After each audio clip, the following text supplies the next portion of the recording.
Let's start with the deadly and slowly work our way toward the ones that are pretty much a death sentence. Number 10, the North Sea. Well, I know what you're thinking.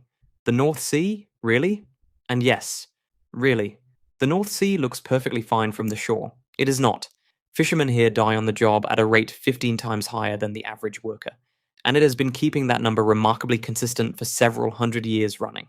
Now, if a career in North Sea fishing is on your bucket list, you might as well delete it now.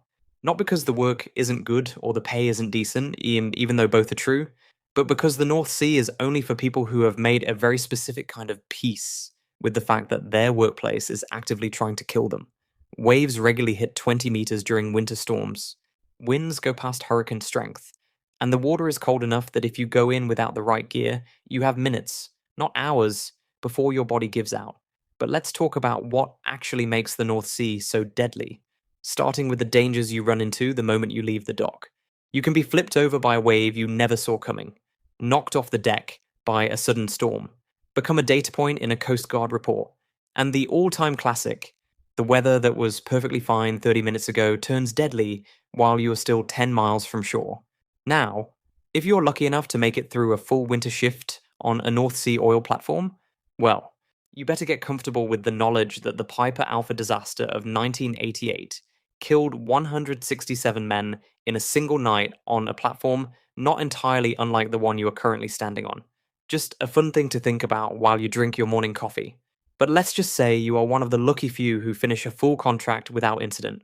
Well, you have earned exactly the right to mention it once at a dinner party and watch the conversation move on immediately because nobody knows what to say to that. Number 9, the Bermuda Triangle. The danger takes a clear step up from our last entry. Now, before you assume this list has gone full conspiracy theory, let's get something straight. The Bermuda Triangle is not here because of aliens or time portals or whatever late night documentary you watched and immediately regretted. It is here because the stretch of ocean between Miami, Bermuda, and Puerto Rico has a very well documented history of swallowing ships and planes under conditions that were, by most accounts, not obviously terrible. Over 50 ships and 20 planes have vanished in this region. The USS Cyclops disappeared in 1918 with 306 people on board, and no wreckage was ever found. Now, before we talk about what makes the triangle so dangerous, let's first cover all the benefits of sailing through it. It is a direct route. And now that we have thoroughly covered all of the benefits, let's talk about what actually happens in there. Gas bubbles rising from the seafloor can destabilize a hull without any warning. The Gulf Stream moves through so fast that wreckage spreads across hundreds of miles within hours, which is why nothing is ever found. Sudden water spouts form and disappear faster than any warning system can track, and the weather can go from perfectly calm to genuinely dangerous in under 20 minutes, which is not enough time to do anything useful except regret your route choice. But let's just say you are one of the lucky few who sail through without a problem. Well, you still get to spend the entire crossing running the numbers in your head and arriving at results you would rather not have worked out. Number 8, the Southern Ocean. And here the danger stops being something you can talk yourself around. Wrapping all the way around Antarctica, the Southern Ocean is the only body of water on Earth with no land anywhere to slow the wind down.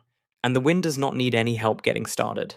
The stretch between 40 and 60 degrees south is known among sailors as the Roaring Forties and the Furious Fifties, names given by people who had been there and felt that playing it down would just be dishonest. Waves here regularly reach 20 to 30 meters.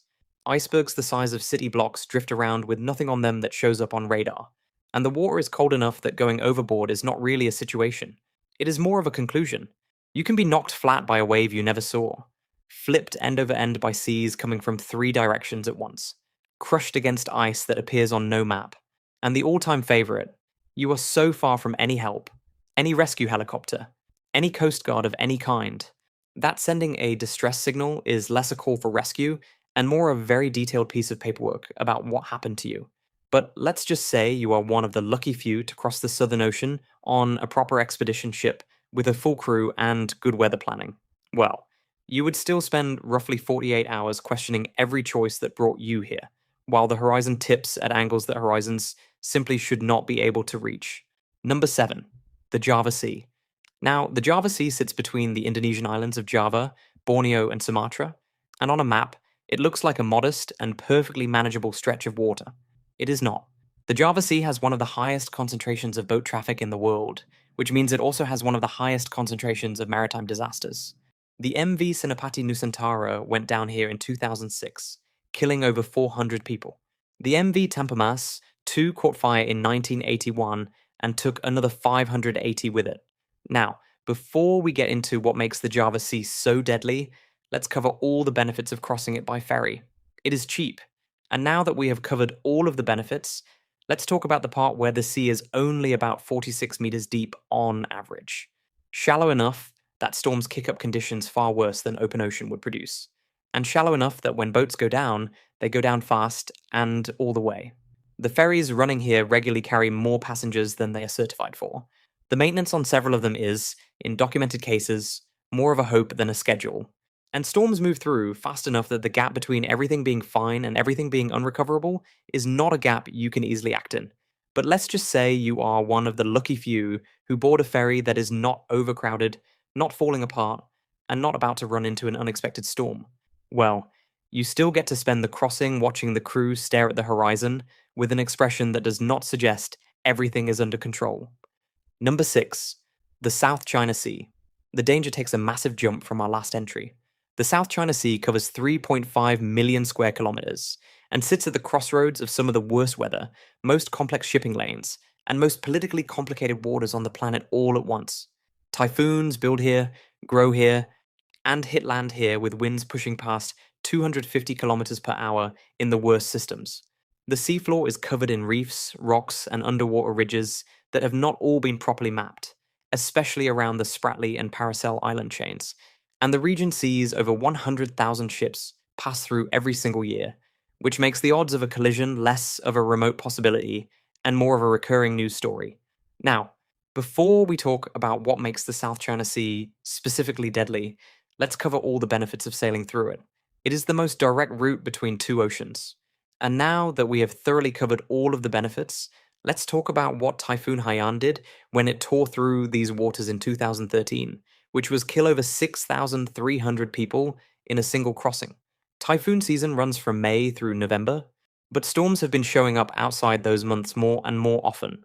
In certain parts of the sea, 6 different countries all claim the same water, which means that in an emergency, a distress call can go unanswered while everyone figures out whose problem it technically is, at a pace that does not account for how fast a boat can go under.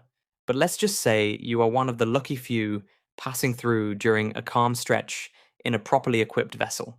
Well, you would still be doing so in water where a full-strength typhoon can go from nothing to catastrophic in under 24 hours, which means the calm you are currently enjoying is less a guarantee and more a suggestion the weather has not fully committed to yet. Number 5, the Drake Passage. And again, the danger jumps. Sitting between the very bottom of South America and Antarctica, the Drake Passage squeezes the biggest ocean current on the planet through an 800-kilometer gap with nothing on either side to slow it down. This current moves 600 times more water than the Amazon River every single moment. Waves regularly top 15 meters. Waves of 30 meters have been recorded by people who lived to describe them and spent a long time afterward thinking about whether to ever go back. But let's talk about what makes the Drake Passage different from everything above it. You can lose your mast, lose your steering, lose your clear sense of which direction is reliably down, and the all-time classic, the conditions that were only pretty bad at sunrise have become something that needs a completely different vocabulary by mid-morning, with no real warning between the two.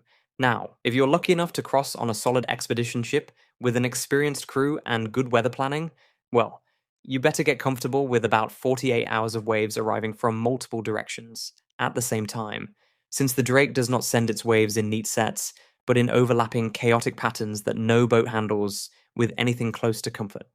But let's just say you are one of the lucky few who make the full crossing without incident.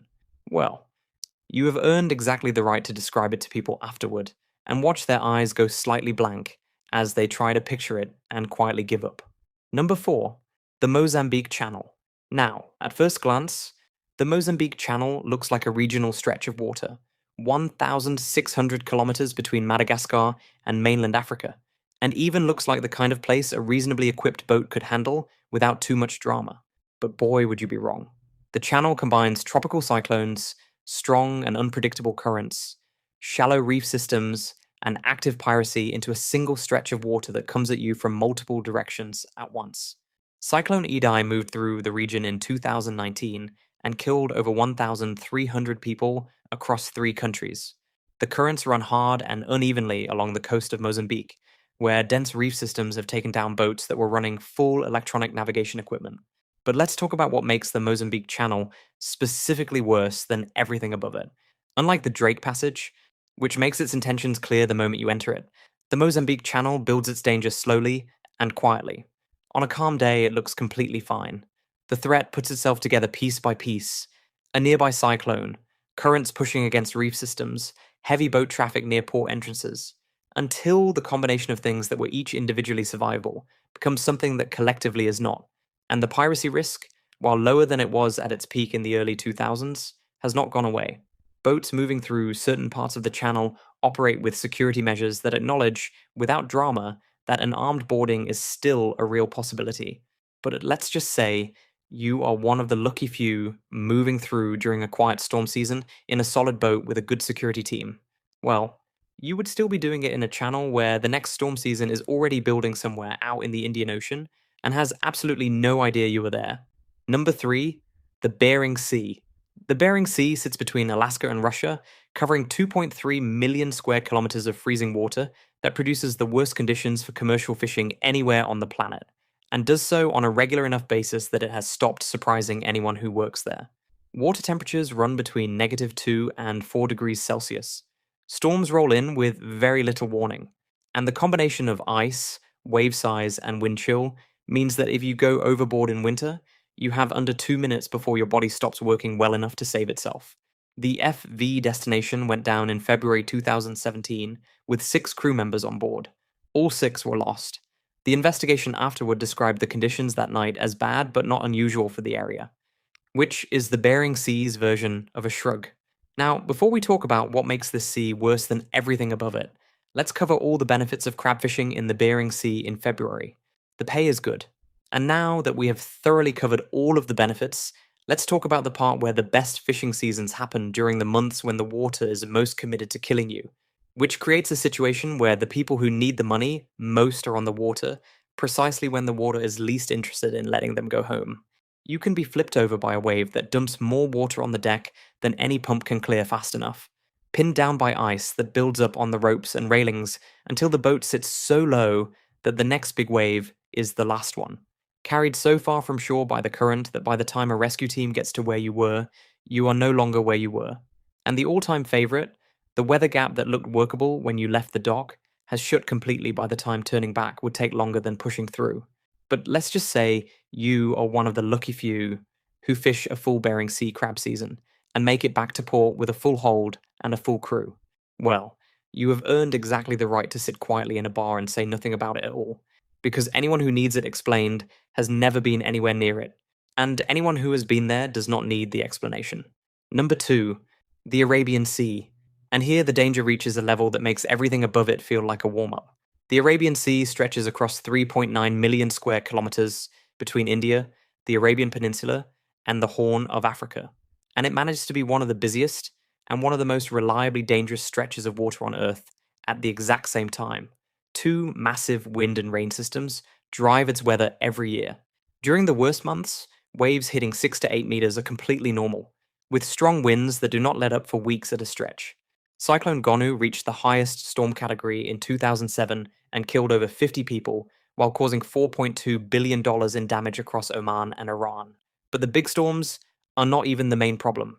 The seasonal swells swamp smaller boats with a regularity that the local rescue services simply cannot keep up with. And the stretch of water running along the Somali coast into the Gulf of Aden has seen over 3,500 crew members taken hostage since 2005, with armed boarding still a documented risk across the western side of the sea.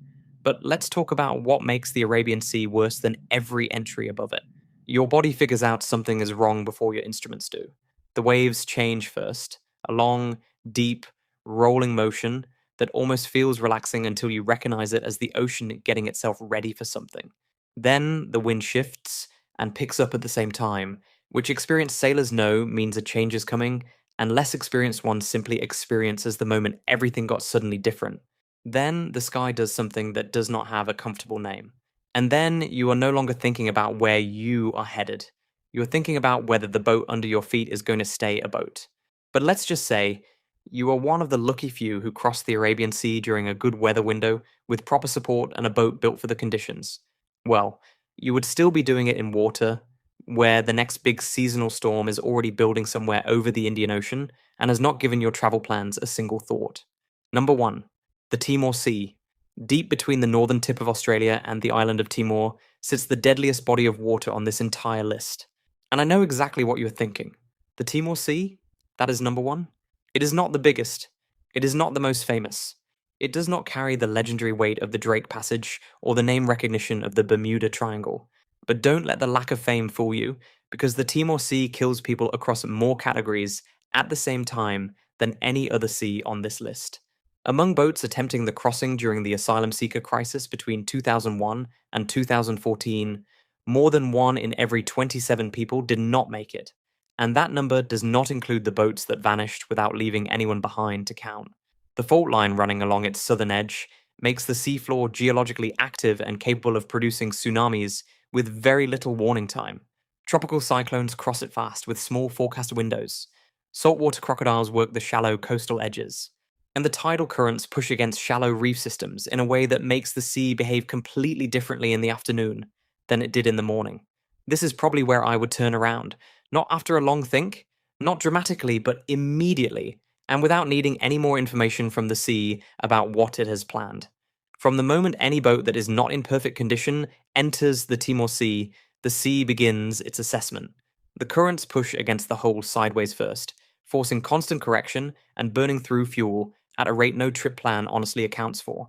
Then the swell comes in from the northwest, bigger and steeper than the distance from shore should be able to explain, stacking up against the tidal push in a chaotic, choppy mess that wears the crew down and puts stress on every bolt and fitting at the same time. Then the afternoon storm line shows up on the horizon, and conditions that were already serious become something that needs a completely different kind of response. Waves break over the deck. Rain comes down so hard it feels like a second sea falling from directly above. The reefs that were mapped at low tide are no longer where the map says they are at this water level, in this visibility, in these conditions. With your hands locked onto whatever is fixed and your horizon completely gone, you just keep telling yourself 1 more minute, knowing that all of this has to end one way or the other. And what feels like a lifetime later, if the current and the reef and the storm and the shallow crocodile-patrolled waters have all decided to let you go on this particular crossing, you will finally reach the moment you somehow worked your way toward. You have made it across the Timor Sea, which means you are now in northern Australia. So much so that you can almost say the crossing was worth it.